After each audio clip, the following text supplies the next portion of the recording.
قرآن کہتے ہیں وما ہم بسکارا، یاد رکھو انہوں نے نشہ نہیں کیا ہوگا۔ تو اللہ کریم پھر کیا ہوگا یہ کہ لوگ ایسے محسوس ہوں گے جیسے نشہ ہوگا، انہوں نے نشہ کیا ہوگا، یوں ان کی عقل مات ہو جائے گی۔ اللہ فرماتا ہے اتنا خوف و ہراس ہوگا کہ ان کی حالت ایسی ہوگی وَلَكِنَّ عَذَابَ اللَّهِ شَدِيدٌ، لیکن اللہ کا عذاب سخت ہے۔ اس کے عذاب سے ڈر جائیں گے، اس کے عذاب سے خوف و ہراس ہو جائے گا، خوف و خطرہ ان کے دل میں پڑ جائے گا۔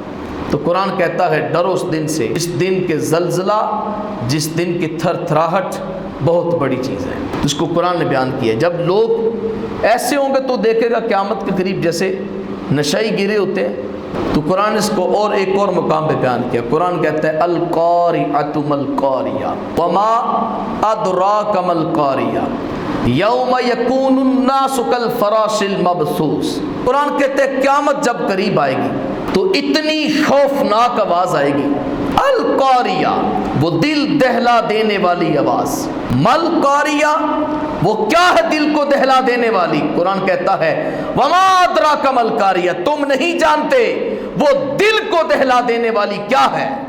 قرآن کہتا ہے یاد رکھنا یوم یکون الناس کالفراش المبثوث، جس دن لوگ پتنگوں کی طرح بکھرے پڑے ہوں گے۔ میں یوں حال ہوگا جیسے پتنگے پر ان کے ٹوٹ جاتے ہیں اور بکھرے پڑے ہوتے ہیں، یوں لوگ بھی سڑکوں پر، گلیوں کے اندر، زمین کے روئے، زمین پر، کھلے آسمان کے نیچے یوں پڑے ہوں گے۔ جیسے قرآن نے پہلے بیان کیا اس کو، ایسے ہوں گے جیسے نشہ کیا ہوا ہے۔ وما ہم بسکارا، لیکن انہوں نے نشہ نہیں کیا ہے، وہ نشہ مبتلا نہیں ہے، لیکن تمہیں معلوم ہوں گے کہ وہ نشے میں ہے۔ یعنی ان کی عقل اتنی زیادہ خوف و ہراس میں مبتلا ہو جائے گی، انہیں کوئی سوجھ بوجھ نہیں ہوگی ہم نے کیا کرنا ہے، ہم نے کدھر جانا ہے، ہم نے کس کو پکارنا ہے، ہماری کون مدد کرے، انہیں کوئی خبر نہیں ہوگی، ان کے جسم کانپ رہے ہوں گے۔ دوسری آیت کے اندر قرآن کہتا ہے جب زمین زلزلے اگالے گی، جب زمین تھر تھرا دی جائے گی، تو قرآن اس کو بیان کرتا ہے۔ قرآن کہتا ہے وَأَخْرَجَتِ الْأَرْضُ أَثْقَالَهَا۔ دوسری قیامت کی علامت یہ ہے اس صورت کے اندر، پہلی آیت یہ ہے کہ زمین پہ زلزلے آئیں گے، تو جب زلزلے آئیں گے تو زمین سلامت نہیں رہے گی، بلکہ زمین کا یہ عالم ہوگا اخرجت الارض اثقالها، جو کچھ زمین کے اندر ہوگا زمین نکال کر باہر پھینک دے گی۔ اثقالا اپنے بوجھ، اپنے وزن زمین اٹھا کر باہر پھینک دے گی۔ اس بوجھ سے مراد کیا ہے؟ وہ مردے ہیں جو قبروں کے اندر ہوں گے۔ زمین یوں چھانے گی اور مردوں کو اٹھا اٹھا کر باہر پھینکے گی۔ قرآن نے اس زمین کی کیفیت کو اور جگہ بھی بیان کیا، اور قرآن کہتا ہے وَإِذَا الْأَرْضُ مُدَّتْ وَأَلْقَتْ مَا فِيهَا وَتَخَلَّتْ وَأَذِنَتْ لِرَبِّهَا وَحُقَّتْ يَا أَيُّهَا الْإِنسَانُ إِنَّكَ قَادِحٌ إِلَىٰ رَبِّكَ قَدْحًا فَمُلَاقِيهِ۔ تو قرآن اس کو بیان کرتا ہے، قرآن کہتا ہے جب زمین کو لمبا کر دیا جائے گا اور جو کچھ زمین کے اندر ہوگا وَأَلْقَتْ مَا فِيهَا وَتَخَلَّتْ، جو کچھ زمین کے اندر ہوگا زمین اٹھا کر القت باہر پھینک دے گی، وَتَخَلَّتْ اور خالی ہو جائے گی، پھر زمین کے اندر کوئی چیز نہیں رہے گی، کچھ بھی نہیں رہے گا۔ تو قرآن کہتا ہے زلزلے آئیں گے، زمین تھر تھرا دی جائے گی، زمین کانپ اٹھے گی، زمین پھٹ جائے گی، پھر زمین کے اندر جو کچھ ہے، مردے جہاں جہاں دفن ہیں، قبریں پھٹ جائیں گی، مردے اٹھ کھڑے ہوں گے، زمین مردوں کو نکال کر باہر پھینک دے گی۔ تو آگے قرآن کہتا ہے وَآذِنَتْ لِرَبِّهَا وَحُقَّتْ، اور وہ اپنے رب کا حکم سنے گی اور اسے یہی لائق ہوگا۔ یعنی کہ اس وقت زمین کسی کی ملکیت میں نہیں ہوگی۔ آج تو اپنی ملکیت میں، چاہے تو فصل لگائیں، چاہے تو مکان بنائیں، زمین کو چاہے تو قرید دیں، چاہے تو اوپر عمارت بنا لیں، اپنی ملکیت میں ہے۔ لیکن اس دن جب قیامت کا دن ہوگا، جب زمین اپنے بوجھ اٹھا اٹھا کر باہر پھینکے گی، تو قرآن کہتا ہے اس دن ایسا نہیں ہوگا کہ تم زمین پر کوئی قابو رکھ سکو، نہیں نہیں نہیں، وَآذِنَتْ لِرَبِّهَا وَحُقَّتْ، اس دن وہ صرف اور صرف اپنے رب کا حکم سنے گی۔ صرف اپنے رب کے حکم پہ چلے گی۔ آگے قرآن کہتا ہے یا ایھا الانسان انک قادح الی ربک قدحا فملاقی، اے انسان بے شک اپنے رب کی طرف دوڑنے والا ہے، تو اپنے رب کی طرف دوڑنے والا ہے، پھر اس سے ملنے والا ہے، یعنی اتنا سب کچھ ہوگا اور تیری دوڑ لگ جائے گی، تجھے تیرے رب کی بارگاہ میں حاضر کیا جائے گا، فملاقیہ، پھر تو اپنے رب کے ساتھ ملے گا۔ یہ کبھی ذہن میں وہم و گمان نہ لے کر آنا کہ میری رب سے ملاقات نہیں ہوگی، یہ تمہارا وہم ہے، تمہاری غلط فہمی ہے۔ کبھی ایسا نہیں ہو سکتا کہ آدمی مر جائے اور سوا ہو جائے اور رب کی بارگاہ میں حاضر نہ ہو۔ اللہ ہر آدمی کو اپنی بارگاہ میں کھڑا کرے گا۔ تو قرآن نے کہا سورہ زلزال کے اندر وَأَخْرَجَتِ الْأَرْضُ أَثْقَالَهَا، زمین اپنے زلزلے اگالے گی اور اس کے بعد جو کچھ اس کے اندر ہوگا اٹھا اٹھا کر باہر پھینک دے گی۔ بڑی بڑی لاشیں زمین پہ پڑی ہوں گی، بڑی بڑی لاشیں، بڑے امیر لوگ، بڑے بڑے بادشاہ، بڑے دنیا میں غنی اور تاجر، بڑے پرسنالٹی اور بڑی عزت اور معزز لوگ دنیا کے اندر یوں زمین کے اوپر پڑے ہوں گے جیسے بکھرے پتنگے پڑے ہوتے ہیں، اور یوں چل پھر رہے ہوں گے بعض کے جیسے نشے میں مبتلا ہے۔ تو قرآن کہتا ہے ڈرو اس دن سے، ڈر جاؤ اس دن سے کہ جس دن کا زلزلہ بہت سخت ہے، بہت بڑی چیز ہے، نہایت خوفناک، انسان کے اندر خوف و ہراس ہو جائے گا۔ تو تیسری آیت کے اندر قرآن کہتا ہے جب زمین کو دیکھے گا کہ زمین زلزلے جو ہے وہ زمین تھر تھرا رہی ہے اور زمین اپنے بوجھ اپنے اندر مدفون مردوں کو اٹھا اٹھا کر باہر پھینک رہی ہے، تو انسان دیکھے گا، تو انسان بولے گا، تو انسان کہے گا وَقَالَ الْإِنسَانُ مَا لَهَا، انسان کہے گا اسے کیا ہوا ہے، یہ تو بالکل ٹھیک ٹھاک تھی، یہ تو بڑی ساکت تھی، کبھی اس نے حرکت ہی نہیں کی تھی، ہم اس پہ چلتے تھے، پھرتے تھے، کھاتے پیتے سوتے جاگتے تھے، چاہتے تو اس کے اوپر کیل ٹھوکتے، چاہے تو ہم جو مرضی کرتے، کبھی فصل لگانے کے لیے ہم ہل چلاتے، تو کبھی اس پر ہم مکان بناتے، ہماری ملکیت میں تھی۔ اور آج یہ کیا ہوا زمین کو کہ زمین کچھ نیا کام دکھا رہی ہے، مالہا، یہ کیا ہو گیا زمین کو، یہ کیوں اپنے بوجھ اٹھا اٹھا کر باہر پھینک رہی ہے۔ تو قرآن کہتا ہے پھر زمین ہر ایک بات بیان کرے گی، ہر ایک بات جو آدمیوں نے کیا ہوگا زمین بول بول کے بتائے گی۔ تو اس کے بارے میں قرآن نے کہا یومئذ تحدث اخبارها، آج کا وہ دن ہے کہ جس دن زمین اپنی خبریں بتائے گی کہ مجھ پر فلاں آدمی نے یہ گناہ کیا، فلاں آدمی نے یہ گناہ کیا، فلاں آدمی نے یہ گناہ کیا، مجھ پر فلاں آدمی نے فلاں نیکی کی، فلاں اللہ کی فرما برداری کی، فلاں وقت میں مجھ پر سجدہ کیا۔ یہ زمین اپنی خبریں بتائے گی، نیکوں کے بارے میں بھی بتائے گی اور بدکاروں میں کے بارے میں بتائے گی۔ تو اس کو بیان کرتے قرآن نے اگلا حصہ بیان کیا۔ قرآن کہتا ہے زمین کو کیسے معلوم ہوگا کہ فلاں آدمی نے اس پر گناہ کیا، فلاں آدمی اس پر نیکی کی، تو بے جان ہے، اس کو تو شعور ہی نہیں ہے۔ تو قرآن کہتا ہے بِأَنَّ رَبَّكَ أَوْحَىٰ لَهَا، اس حیثیت سے کہ تیرا رب اس کو حکم بھیجے گا کہ تو بیان کر، تیرا رب سے علم دے گا۔ تو قیامت کا ذرا منظر دیکھے، ذرا زلزلے آئیں، زمین پھٹ جائے، پھر زمین کے اندر لوگ دھنس دیے جائیں، پھر زمین دوبارہ زلزلہ خیز ہو، پھر تھر تھر آئے، لوگوں کو قبروں سے اٹھا کر باہر پھینک دے، اور انسان دیکھ کر تعجب اور خوف کے اندر یہ کہے اس زمین کو کیا ہو گیا ہے، یہ زمین کیوں ایسا کر رہی ہے۔ تو زمین آگے سے بول کر اپنی تمام کی تمام خبریں لوگوں سے بیان کرے، اس لیے کہ اللہ اسے حکم کر دے کہ تو بیان کر، لوگوں کی خبر ان سے بیان کر۔ تو قرآن آگے بیان کرتا ہے، قرآن کہتا ہے یومئذ یصدر الناس اشتاتا، اس دن لوگ مختلف حالتوں میں لوٹیں گے، لوگوں کی حالتیں مختلف ہوں گی۔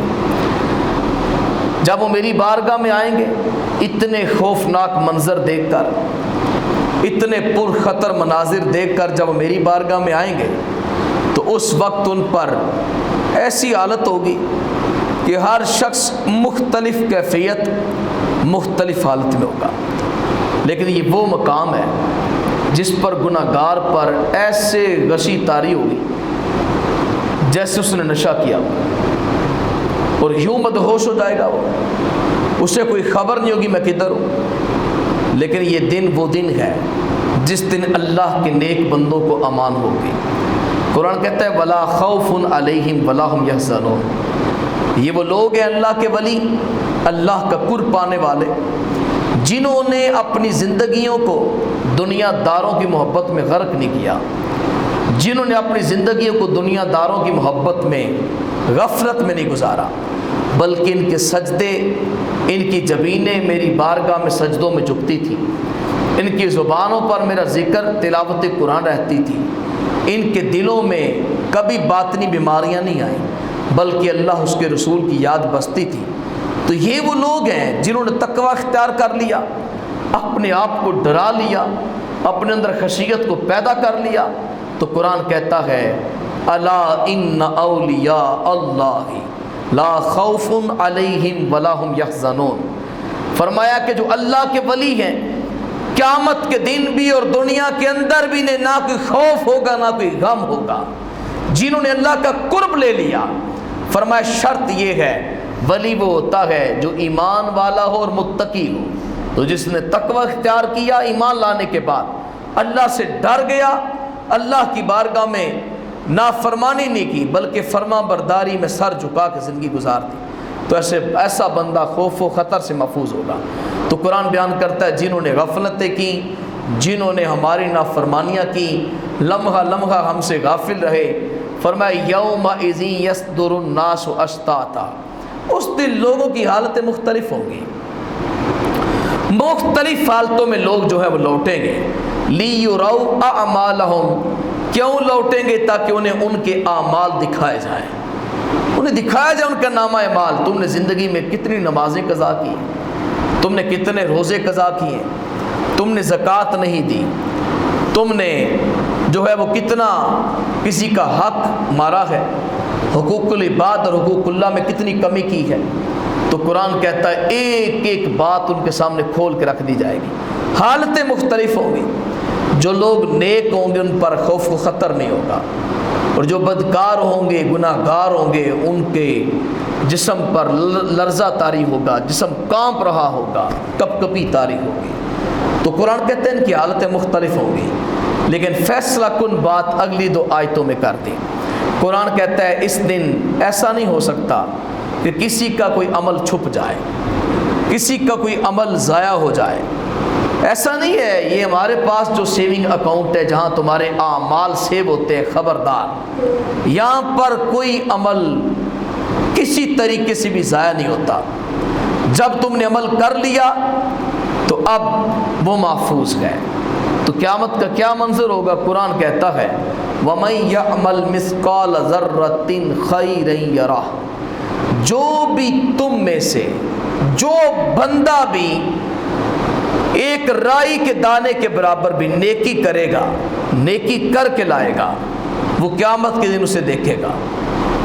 وَمَن يَعْمَلْ مِثْقَالَ ذَرَّةٍ شَرًّا يَرَهُ، جس شخص نے ذرہ بھر بھی برائی کی ہوگی، گناہ کمایا ہوگا، وہ اسے دیکھے گا۔ کسی کا کوئی عمل چھپا نہیں ہوگا، کسی کا کوئی عمل اس سے پوشیدہ نہیں ہوگا، ضائع نہیں ہوگا، ہر بندے کے اعمال اس کے سامنے رکھ دی رہے، کتابوں کی کتابیں کھول دی جائیں گی، رجسٹروں کے رجسٹر، دفتروں کے دفتر کھول دی جائیں گے، اور آدمی پہ خوف و خطر ہوگا۔ تو قرآن مجید اس کو بیان کرتے ہوئے میں درس عبرت دیتا ہے، درس نصیحت دیتا ہے کہ ہم لوگ اپنے رب کی بارگاہ میں جھکنے والے بن جائیں۔ یہ قرآن مجید کی سورت جس کا نام ہی زلزال ہے، جس کا معنی ہے تھر تھرا جانا، تو قرآن اس کو کتنا خوب بیان کیا۔ خلاصہ کلام یہ ہوا جناب کہ قیامت کے مناظر نہایت سخت ترین ہیں۔ آج ویڈیوز پر دیکھا جاتا ہے فلاں پہاڑ پھٹ گیا جناب، اس میں سے لاوا نکلا تو لوگوں کی دوڑے لگ گئے.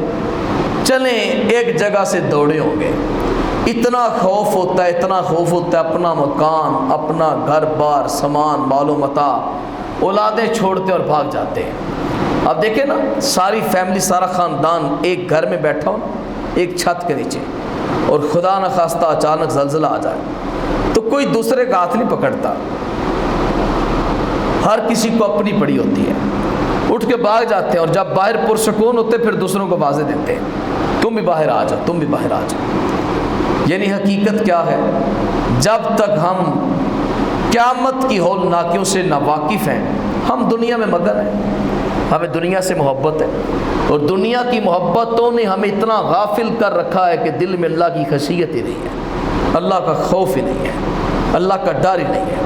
کہ دنیا کی حقیقت اگر سمجھی جائے نا جی, تو انسان کبھی یہ دنیا سے محبت نہ کرے, بس دنیا میں یوں وقت گزارے جیسے ایک مسافر خانے میں وقت گزارتا ہے.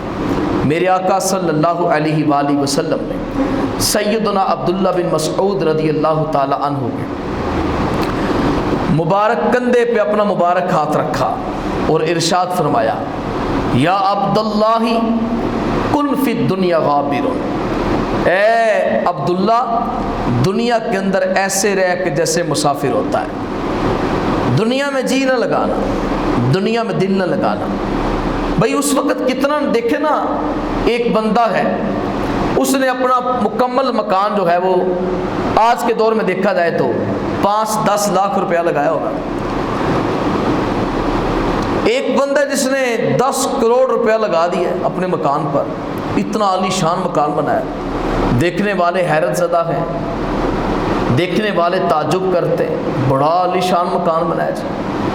اب کبھی اپنے دل میں فیصلہ کریں کہ جب یہ مکان گریں گے قیامت کے دن زلزلوں کی حالت میں, تو سب سے زیادہ افسوس کس کو ہوگا؟ اسی بندے کو ہوگا نا جس نے اپنی آسائشوں کو زیادہ کیا, جس نے اپنی خواہشات کو زیادہ پورا کیا, جس نے اپنی دنیا زیادہ کمائی, جو رہائی خالی ہاتھ, جس نے ایک کلی میں, ایک سادے سے مکان میں محض ایک گزارا کرنے کی نیت سے وقت گزارا ہے, اس کی حالت کیسی ہوگی؟ مکان گر گیا سو گر گیا. آپ نے دیکھا ہوگا بڑے ایسے مکان ہیں جو ہو سکتا ہے کہ آپ کی پیدائش سے پہلے بھی بنے ہوں, پہلے کے بنے ہوں, اور آپ نے ان کو بنتے ہوئے نہیں دیکھا, اور ہو سکتا ہے کہ پوری زندگی آپ کی انہیں مکانوں میں گزر جائے, اور آپ نے جو ہے وہ ان مکانوں کو بنتے دیکھا ہی نہیں ہے. بس جیسے پچھلوں نے بنائے تو وہ چلے گئے, اب آپ رہ رہے ہیں تو پھر آپ چلے جائیں گے. وہ بادشاہ سلامت, ایک مولانا روم نے بات لکھی ہے, بادشاہ ایک باغ کے کنارے سے گزر رہا تھا, تو ایک بوڑھا آدمی باغ کے ایک کونے میں کھجور لگا رہا تھا اور ہاتھ اس کے کانپ رہے تھے. بادشاہ نے دیکھا اور بادشاہ کی ہنسی نکل گئی. بادشاہ نے پاس جا کر کہا, اب بوڑھے آدمی تجھے امید ہے کہ تو اس کا پھل کھا لے گا؟ اس نے کہا, بادشاہ میں اس امید اور یقین پہ کھجور نہیں لگا رہا کہ میں اس کا پھل کھاؤں گا, کیونکہ مجھے یقین ہے, مجھے اس بات کا پتہ ہے کہ میری زندگی جتنی ہے میرے مالک نے لکھ دی ہے, اور ہو سکتا ہے کہ کھجور ابھی یہ گٹھلی اپنا پودا نکالے ہی نہ اور مجھے موت آ جائے, لیکن اے بادشاہ میں نہ کھاؤں گا, لوگ تو کھائیں گے. تو اگر بادشاہ تجھے میرے بارے میں یہ خیال آ گیا ہے کہ تو کھجور لگا رہا ہے تو کیا اس درخت سے اس کا میوہ بھی کھائے گا کہ نہیں؟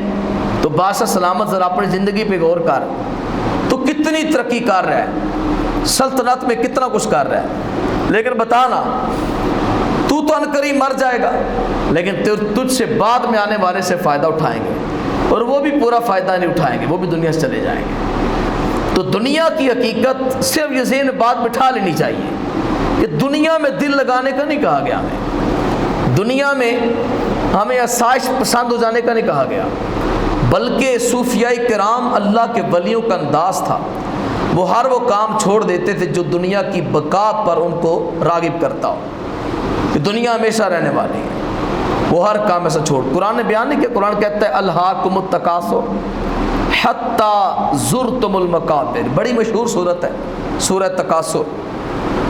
بڑے لوگ اس کو نماز میں بھی پڑھتے ہوں گے، بڑے لوگوں کو یہ زبانی آتی ہوں گی، شاید دن میں کئی بار وہ پڑھتے ہوں، بچے بچے کی زبان پر ہوگی، لیکن کبھی اس کے معنی، اس کے مفہوم، اس کے مطالب پہ غور کریں نا تو آدمی کا دل کانپ جاتا ہے.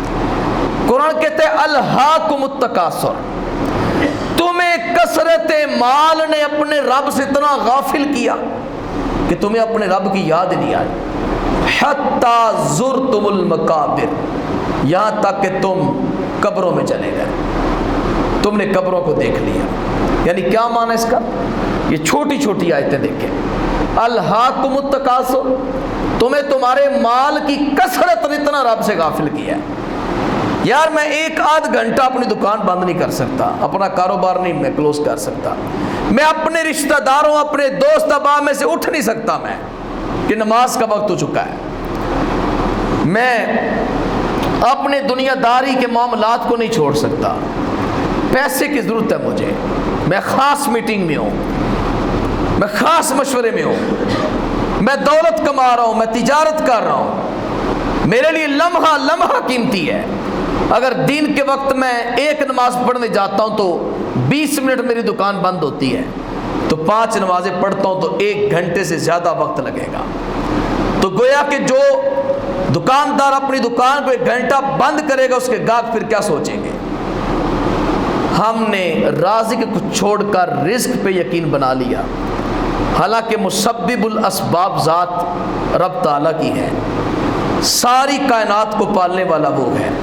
کبھی کسی جانور نے کمائیاں نہیں کی، کبھی کسی پرندوں نے تجارت نہیں کی، کبھی کسی پرندے نے کوئی بزنس نہیں کیا، کبھی بھی فکر مند نہیں ہوا. ایک انسان ہے جس کے رزق کا ذمہ بھی رب نے اپنے ذمہ کرم پہ رکھ لیا، اپنے ذمہ کرم پہ لے لیا. اس کے باوجود یہ انسان رزق کی تلاش میں ہے اور رازق کو بھولا بیٹھا ہے. تو قرآن نے کہا نا الہاکم التکاثر، تمہیں کثرت مال نے غافل کیا ہے، تمہیں مال کی محبت نے غافل کیا ہے، تمہیں 1 روپے کے نفع نے غافل کر دیا ہے. اب تم میری بارگاہ میں آئے نہیں، تمہاری پوری زندگی گزر گئی، تم میری بارگاہ میں آئے نہیں ہو. حتی زرتم المقابر، یہاں تک کہ تم قبروں میں چلے گئے، تم نے قبروں کا منہ دیکھ لیا اور تم میری بارگاہ میں نہیں آئے. تو قرآن اس کو بڑا اعلیٰ ترین انداز سے بیان کیا. قرآن کہتا ہے قریب تم دیکھو گے تمہارے ساتھ ہوتا کیا ہے. ایک ایک نعمت کا تم سے پوچھا جائے گا، ایک ایک بات تم سے پوچھی جائے گی. میں کوشش کروں گا کبھی سورہ تکاثر بھی میں بیان کروں. ہم پڑھے سورہ زلزال، یہ قیامت کی نشانیوں میں سے چند نشانیوں کو بیان کرتی ہے، اور آدمی قیامت کے دن جس ہولناکی میں ہوگا اس کا تذکرہ کرتی ہے. دنیا کی حقیقت کو میرے آقا صلی اللہ علیہ وسلم نے صحابہ کو اتنی مثالیں دے کر سمجھایا، اتنی مثالیں دے کر سمجھایا کہ صحابہ کے دلوں میں اللہ کی محبت دنیا سے بڑھ کے تھی. دنیا کی کوئی خواہش، دنیا کی کوئی محبت، دنیا کا کوئی لالچ صحابہ کرام کو اللہ سے دور نہیں کر سکا. جب بھی رب کے مقابلے میں کوئی اور محبت آئی ہے تو انہوں نے اللہ تعالیٰ کی محبت کو ترجیح دی ہے. تو میرے آقا صلی اللہ علیہ وآلہ وسلم نے کیسے مثال دی، ذرا غور کریں. صحابہ کرام علیہم رضوان میرے حضور صلی اللہ علیہ وسلم کے ساتھ چلتے جا رہے ہیں کہ راستے میں ایک بکری کا بچہ مرا ہوا پڑا ہے، اور مرا ہوا ہے اور مر کے پھٹ گیا ہے، اس سے بدبو آ رہی ہے. تو چلتے ہوئے میرے حضور نے ارشاد فرمایا صحابہ کیا تم میں سے کوئی بندہ اس مرے ہوئے بکری کے بچے کو 1 درہم کے بدلے خریدنا پسند کرتا ہے؟ 1 درہم کے بدلے میں خریدنا پسند کرتا ہے؟ تو صحابہ بیک زباں بولے یا رسول اللہ اسے تو کوئی مفت میں لینا بھی پسند نہیں کرے گا، جتنا یہ گھٹیا ہے، جتنا یہ گندا ہو چکا ہے، اس کی حیثیت کیا کہ اس کو 1 درہم کے بدلے خریدا جائے. اس کو تو کوئی دیکھنا، اس کو تو اس کی طرف نظر کرنا کوئی گوارا نہیں کرتا. میرے آقا صلی اللہ علیہ وسلم نے ارشاد فرمایا ان الدنیا احونها علی اللہ فرمایا اللہ کے نزدیک دنیا اس سے بھی زیادہ ذلیل ہے. جتنا یہ تمہارے نزدیک ذلیل اور خوار ہے نا کہ تم اس کو ایک درہم کے بدلے بھی خریدنا کیا، تم اس کو دیکھنا بھی پسند نہیں کرتے. فرمایا دنیا اس سے بھی زیادہ ذلیل ترین ہے. جتنی تمہارے نزدیک اس کی حیثیت ہے، اس کی قدر و قیمت ہے، اس سے کئی گنا پستی میں نچلے درجے میں جا کر دنیا کی قدر و قیمت ہے. اور تم دیکھو دنیا کو کتنا دل میں بسائے بیٹھے ہو، دنیا کے رنگ رنگینیاں، دنیا کی آسائشوں کو تم کتنا اپنے کلیجوں میں بسائے بیٹھے ہو. تمہارے نزدیک اس کی حیثیت کیا اور اللہ کے نزدیک دنیا کس سے بڑھ کر، اس سے زیادہ ترین ذلیل ترین حیثیت ہے، اور تم دل لگائے بیٹھے ہو. ایک اور مقام پر میرے آقا صلی اللہ علیہ وسلم نے ارشاد فرمایا مت دنیا فی الآخرہ الا ان یجعل احدکم اصبعہ فی الیم فلینظر بما یرجع. فرمایا تم میں سے کوئی آدمی سمندر کے کنارے بیٹھ جائے، اور سمندر پھر جس کا دوسرا کنارہ نہیں ہے، جس کے نیچے زمین نہیں ہے، جس کا نیچے والا پانی اور اوپر والا پانی مکس ہے. یہ دریا ہے نا، دریا جتنا بھی گہرا ہو جائے اس کے نیچے زمین ضرور ہے، اس کے نیچے زمین ضرور ہے، ٹھکانہ ضرور ہے، حد قرار ضرور ہے. سمندر ایک ایسی چیز ہے کہ جس کے نیچے کوئی سہارا نہیں. اگر آدمی گرتا تو پھر نیچے جائے گا، کہاں تک جائے رب جانتا ہے. سمندر ایک ایسا ہے جس کا دوسرا کنارہ نہیں ہے. میرے آقا صلی اللہ علیہ وسلم نے دنیا کی مثال آخرت کے مقابلے میں دی. آپ بڑی توجہ سنیے گا، پوری تقریر کا نچوڑی حدیث پاک ہے. میرے حضور نے ارشاد فرمایا تم میں سے کوئی آدمی سمندر کے کنارے بیٹھ جائے، اپنی انگلی کو سمندر میں ڈبوئے اور ڈبو کر باہر نکالے، فَلْيَنْظُرْ بِمَا يَرْجِعُ، اور غور کرے کہ اس کی انگلی کتنا پانی لے کر سمندر سے باہر آئی ہے. فرمایا جتنا پانی انگلی کے ساتھ لگا یہ دنیا ہے، جو باقی بچ گئی آخرت ہے. ہمارے استاد جی کہتے تھے تم اتنی سی دنیا کے لیے اتنی بڑی آخرت تباہ کر دیتے ہو. اتنی سی دنیا کے لیے چند قطرے پانی انگلی کے ساتھ لگتا ہو، اور اتنی تھوڑی سی دنیا کے لیے تم اتنی بڑی آخرت کو تباہ کر دیتے، ہلاک غفلت میں گزار دیتے. دیکھیں نا تھوڑی سی دنیا، حدیث نے اس کو بیان کر دی، اس کہتی ہے حیثیت ہے دنیا کی، تم اس کو دلوں میں جمائے بیٹھے ہو.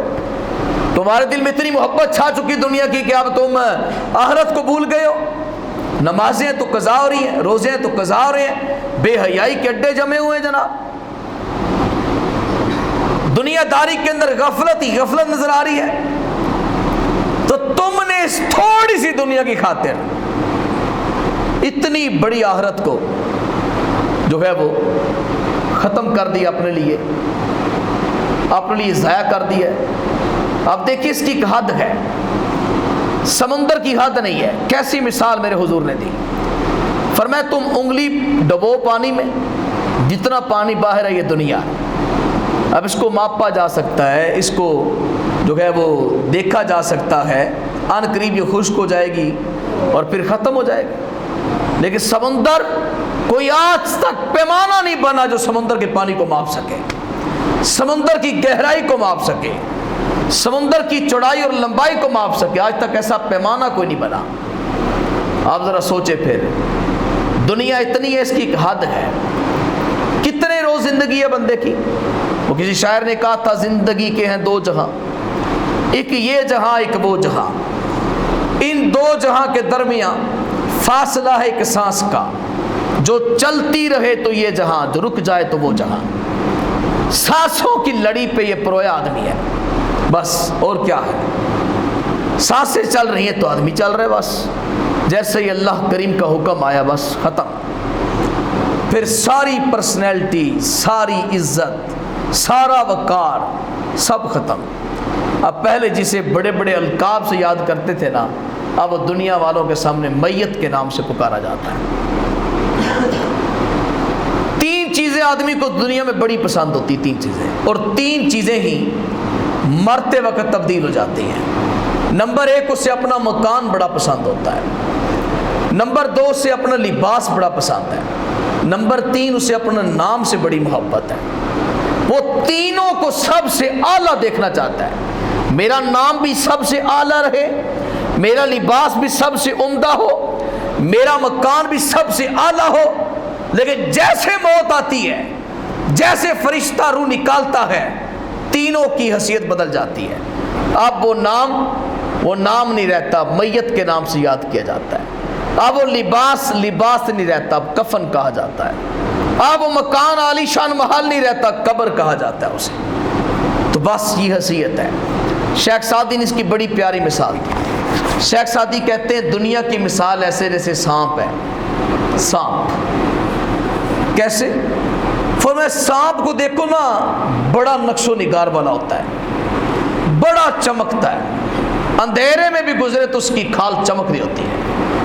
اور بعض صاحب آپ نے دیکھے ہوں گے کتنے نقش و نگار، کتنی خوبصورتی ان پر ہوتی ہے۔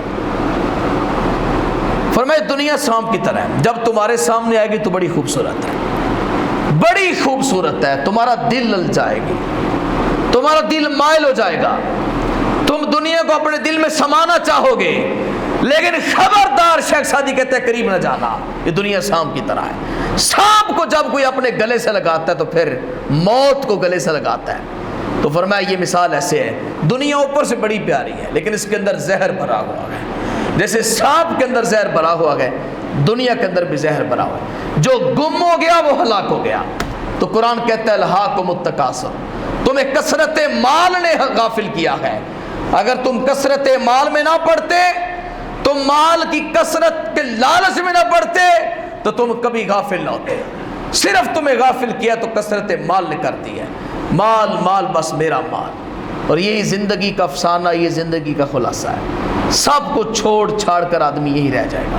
اسکندر ذوالقرنین، کبھی آپ قرآن پڑھیں اللہ نے کیسی بادشاہی دی اس آدمی کو، کتنی بادشاہی دی، مشرق سے لے کر مغرب تک ان کی بادشاہی تھی، شمال و جنوب تک ان کی بادشاہی تھی، ہر چیز پہ ان کا قابو تھا، ہر چیز پہ۔ جب دنیا سے گئے تو لوگوں سے کیا مخاطب ہوئے؟ کہا جب کفن دینا تو میرے ہاتھ کفن سے باہر نکال دینا۔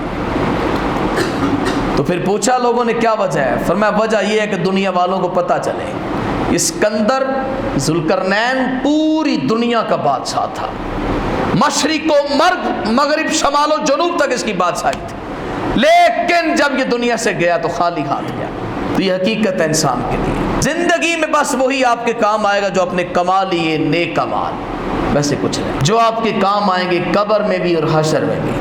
اگر محض کمائی صرف کمائی ہے، میرے خیال سے کوئی ایسا دکاندار نہیں، کوئی ایسا مالک نہیں، کوئی ایسا باس نہیں، کوئی ایسا مینیجر نہیں جو اپنے ملازم کو نماز پڑھنے سے روکتا ہو۔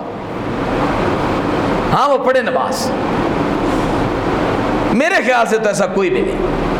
تو پھر بھی آدمی سارے معاملات اپنے طے کر لیتا، لیکن ایک مسجد میں آ کر یا جہاں کہیں بھی وہ اپنا سجدہ اللہ کی بارگاہ میں حاضر ہو کر سجدہ نہیں کر سکتا۔ ساری کائنات کے لیے اس کے پاس وقت موجود ہے، ایک وقت نہیں تو اپنے رب کے لیے نہیں ہے، ایک غافل ہے تو بس اپنے رب سے، باقی پوری دنیا کا حساب و کتاب لو اس سے، پوری دنیا کے سے انفارمیشن لو، ہر نیوز اس کو پتہ ہے، تمام نیوز چینل کے اوپر ہونے والا تبصرہ تمام تر اس کو معلوم ہے، جو اینکر کرتا ہے، تجزیہ نگار بیان کرتا ہے، سب اس کو پتہ ہے، ہر چیز اس کو معلوم ہے، فلاں سیاستدان کیسا ہے، فلاں سیاستدان کیسا ہے، فلاں اینکر کیسا ہے تو فلاں ٹی وی چینل کیسا ہے، کون سی خبریں صحیح دیتا ہے اور کون سے جو خبریں صحیح نہیں دیتا، دنیا کی کون سی انفارمیشن ہے جو اس انسان کو نہیں ہے، بس ایک خبر نہیں تو اپنے رب کی خبر نہیں ہے، غفلت ہے تو صرف اپنے رب سے غفلت، باقی ہر چیز سے یاد رہتی ہے، ہر چیز سے یاد رہتی ہے۔ جنہوں نے بھینسیں رکھی ہوئی ہیں ان کی مثال لے لیں، سردیوں کے اندر کس طرح رات کو اٹھ کر اپنا بستر چھوڑ کر ان کو جو ہے وہ کمرے میں باندھنا، پھر صبح باہر نکالنا، پھر جناب ان کے لیے چارے کا بندوبست کرنا، پھر ان کے لیے ان کو پانی جو ہے وہ پلانا، کتنی خدمتیں ہیں، سارا وقت انسان نکالتا ہے، سب کچھ کرتا ہے، لیکن ایک وقت نہیں تو اپنے رب کے لیے نہیں ہے، غافل ہے تو صرف اپنے رب سے ہے۔ تو قرآن ہمیں یہ درس بار بار دیتا ہے. قرآن کہتا ہے لوگوں غافل نہ رہو، ڈر جاؤ اللہ سے، اللہ کا خوف دل میں سنبھال، اللہ کے احکامات کو اپنے اوپر لازم جانو تاکہ تم کامیاب ہو جاؤ. اللہ کی بارگاہ میں دعا ہے اللہ کریم ہمیں سمجھنے کی اور اس پر عمل کرنے کی توفیق عطا فرمائے.